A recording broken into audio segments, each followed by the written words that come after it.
capsule sur le tube nasogastrique. Alors, la sonde nasogastrique, qui est ça ici, elle a des embouts pour qu'on puisse insérer des liquides avec des différents embouts, comme vous pouvez voir. On a des petits embouts et puis on a des plus gros embouts. Alors, on a les différentes grosseurs ici. Et la sonde continue. Et puis ça ici, c'est la partie qui rentre dans votre estomac. Quand on l'insère par le nez, c'est de façon temporaire.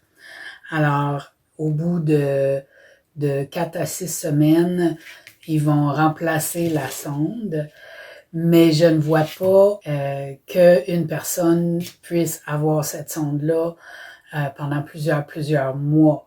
Si ça, c'est le cas, ce qu'ils font, c'est qu'ils vont, au lieu de le passer dans le nez jusqu'à l'estomac, ils vont faire une entrée directe à l'estomac. Comme ça, c'est moins encombrant. Je vais vous montrer de plus près les connexions. Je vais vous montrer en accéléré une vidéo de quand moi, j'ai eu apporté le tube nasogastrique. Alors, je vais vous montrer en rapprocher un petit peu la sonde. Alors, elle, quand elle est insérée, habituellement, on est endormi, on n'est pas conscient. J'espère en tout cas, sinon ça va être déplaisant. Alors, il y a un petit morceau de métal dedans au début pour que les médecins puissent la diriger. Alors, une fois qu'elle est bien installée, ils prennent habituellement une radiographie de l'estomac pour voir qu'elle est bien installée puis que les liquides ils vont aller où ils sont supposés. Alors, on enlève le morceau de métal qui est dedans. Comme ça, le tube, il est plus flexible et puis les liquides, ils peuvent passer dedans. Puis là, on attache le petit chose, je pense qu'il se visse. C'est pas le même modèle que moi j'avais, alors c'est mon ORL qui m'a donné ça, dans le but que je puisse vous montrer qu'est-ce que c'est. Alors, je vais préparer mon médicament. Je dois prendre un médicament, celui-ci est liquide. Je le mets dans un petit pot. Je rajoute de l'eau. Ensuite de ça, je brasse ça comme il faut. Puis là, je dois préparer aussi une grosse petite pilule qui, évidemment, elle passera pas dans le tube. Donc, il faut que je l'écrase, puis il faut l'écraser bien comme il faut. Parce que le tube, il peut bloquer. Il y a tout un protocole à suivre quand le tube est bloqué. Puis, on veut pas avoir à suivre ça, fait qu'on s'arrange pour que le tube, il ne bloque pas. Alors, tout est prêt. Là, on va s'insérer une seringue d'eau.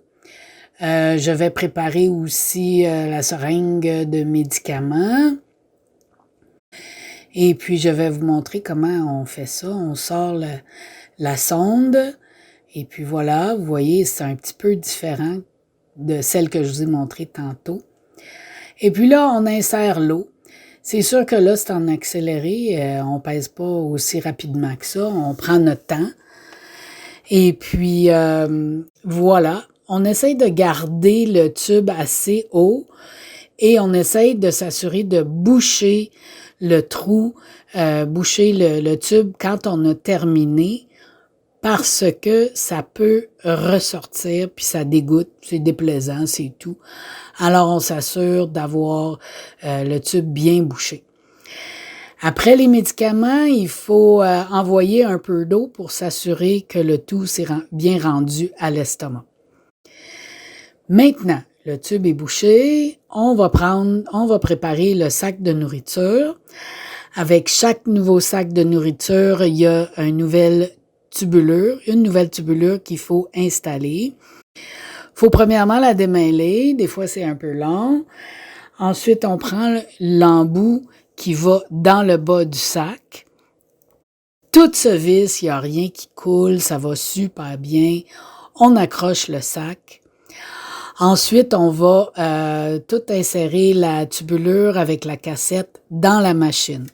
La machine est préprogrammée pour décider le débit auquel on va recevoir la nourriture et combien de temps on va recevoir la nourriture. Le sac, c'est pas un repas, là, c'est plusieurs repas. Ensuite de ça, il faut amener la nourriture le long de la tubulure. Il y a un programme dans la machine qui le fait. Alors, comme vous voyez, j'attends que le liquide se rend au bout. On peut faire ça automatiquement avec la machine ou on peut le faire manuellement à la main. Comme vous voyez, là, il y a des gouttes qui s'en viennent. On sait que c'est bien rendu. On n'ingérera pas de l'air. Alors, on branche ça. On part la machine. Et puis là, ben, on est pris à traîner notre poteau avec nous jusqu'à ce qu'on a fini de manger. Bye bye!